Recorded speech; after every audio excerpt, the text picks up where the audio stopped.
hey, I need to really seal this because I'm thinking about for like ever and a day to a point where I'm not even getting around to my admin.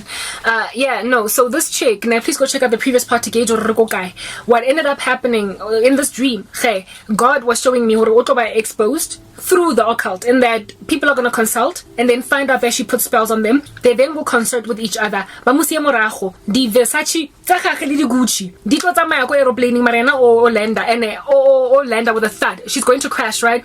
And at the moment when she comes crashing, she will be sent back to MTN because she landed from the aeroplane that she was in. I landed ko MTN, and she was like a hawker outside MTN. And with her landing outside of MTN, the Lord was basically showing me the memory of when she had conviction that she needs to stop. She gained, like she was involved in the occult before coming to MTN, but because of her encounter with me, umzalwane, she was my friend, evangelizer, of course. Another that's ever met me since I came to Christ that can claim more. They've sat with me for a conversation that was more than 10 minutes long without hearing about my Jesus. I evangelized her. We used to talk a lot on the phone, via text. Sometimes we'd like spend 2 hours in the boardroom just like talking about life, literally not doing work. Okay? Pretending, however, to be doing work, a type establishment thing. And she was a shoulder for me to cry on because I had issues, blah blah. And she was actually very comforting. She actually genuinely cared. And in these sessions where we would be talking, I would give her the gospel. Like, evangelize. I don't know this girl. Busy on evangelizer 70 aminizer. Busy on This chick used to go home and think about the things that I was saying. She knew I loved Jesus. She also, so I have a blog, a WordPress account where I write, and my blog, if you Google Karabotlangwane Waitola, right? Well, I think it's still that way. I'm not sure. You find it because my about page has my name in it. Or is it Cranberry K? I stand corrected. But she found me, right? She found my blog, didn't tell me that she found my WordPress account, and just kept on reading my content. So this chick grew a lot of jealousy. Because that's just the thing about a person that is in the kingdom of darkness.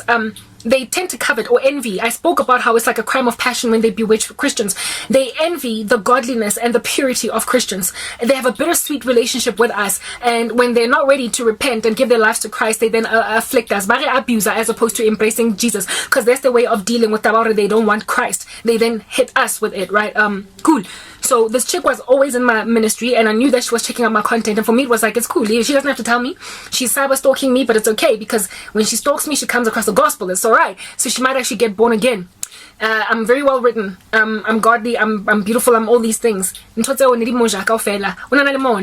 She struggled with envy because she allowed herself to take envy to a sangoma. She had insecurities because of constantly, dealing with how people make her feel. So when then that spirit of jealousy has already festered so badly, you will struggle to love a person you really love, because she really loved me. You will struggle to realize that Mudimu Khafika and happen Mudimu Ofa, differently. That you can't, you like in a scheme of friends, stop it and trying to be the only one who pretty. Stop it trying to be the only one with Khali feeling or Pasangadi A. Stop it trying to be the only one on a good career. You know what I mean? Like, you all get to be pretty with a great career and with great husbands. Like, leave it alone. Let your friends be good at what they do, because you are good at what you do. Mara has a lot of jealousy and demons of that nature are exacerbating the issue. You struggle to really glorify the glorious works of a good friend of yours. You struggle to appreciate and congratulate your girl for loving God, for writing so well about Christ, for having herself in a bunch, for coping so well. You struggle to congratulate your girl for her job promotion, how well she does her job. We were both on a professional track and we were both going to get far in life, okay? We were on the same level, even though she was reporting into my projects as a resource. Like I said, it was a matrix organization at MTN like that, where I wasn't her direct line, but she was reporting into me in my particular projects, where she was a resource. And we were both headed for great futures. We were going to grow together, go fella. We were birds of a feather. We actually got along like a house on fire. We were very close that way because our personalities clicked. Mara only involved in darkness, and she allowed herself within just 2 weeks to capitulate to that darkness. She got very deliriously envious of my love affair with Jesus, and she started mocking it, mocking me. At when I would tell her about my dreams, I accuse her of being sangoma, and I'd be like, but she was very, very below the belt. I struggled to shun her, tell her to leave me alone. period, once and for all, because she was I loved her so much. You get my point. When I feel like that, you just gel with, and she was one of those in my particular life, right? This chick was reading my content, getting edified, getting convicted, all the things I wrote in my blog. She was getting convicted. On top of that, if I could find an opportunity, the gospel. You know what I mean? The spiritual gifting that God had given me. At the time, I was yet to understand it, but I would share it with her. I would share with just about anybody that I could, right? And this chick was getting tugged away at during the time when she was there. Our relationship fizzled off very quickly because her demons manifested, and she abused me verbally one time in a text, and for me it was like, this is it, I'm done, because she was already very backbiting, but she said something so mean that I was like, I'm done. And shortly afterwards she left the company. She didn't work there very long. I think she was there like 2 months or something. Right? That was the first time she actually really got challenged spiritually with the things that she's doing. Me, I was her biggest challenge. I was manna from heaven, guys. I was grace to this chick. Nikile God's hand to snatch her from the flames of hell. And she thoroughly understood it because she was following me in my blog. After losing everything, she kept on checking up on her witchcraft where I'm concerned, and I was writing in my blog, and now I'd also started a YouTube channel. But because I would embed my videos on my WordPress account, she then followed me on YouTube, and she saw my suffering. So not only did the Lord give her the gospel through me, but Christ also showed her what the ramifications of her witchcraft were. I lost everything, and I once had a dream of her sitting. This is what I did to my friend. She was guilty, but she never stopped. She never stopped. She like brushed off that sorrow. And the day will arrive in the future, if it has not yet already arrived, where she will fall with a thud, because people are going to find out what she did, and she will land outside of MTN, in the sense that she will land at the environment where it was a crossroads, and God told her, you need to stop this now, or it's going to get really bad later on. If you want to maintain your life, and if you don't want to lose your husband, if you want me to protect your shield, if you want me, if you want me to cleanse your husband's bewitched state with real love, if you want me to put in your husband real love for you, you will give your life to me today. And I love to honor marriage covenants, even though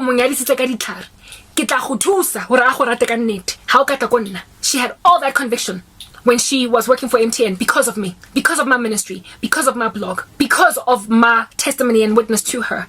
And she ignored it, brittled it, decided to bewitch me. God gave her another olive branch to show her the ramifications of her actions, felt guilty, carried on. And years down the line, the Lord showed me that she would then fall with a thud. And upon falling, after that fallen state, where she will have lost the chomita that are also in the dark, and they concerted her very strong.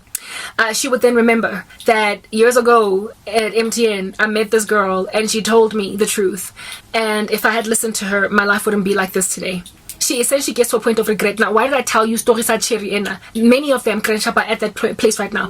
I am explaining how the devil steals, kills, and destroys, and how these witches, once they have fallen with a thud from a great and dizzy height, literally when God calls you, respond immediately, because when you keep on rising using occult magic, it's going to be such a much harder thud of a fall when you do fall.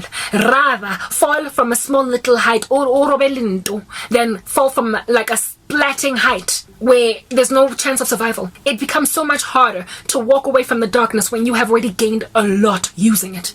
This chick still could be salvaged when she came to MTN, but then she carried on with the darkness.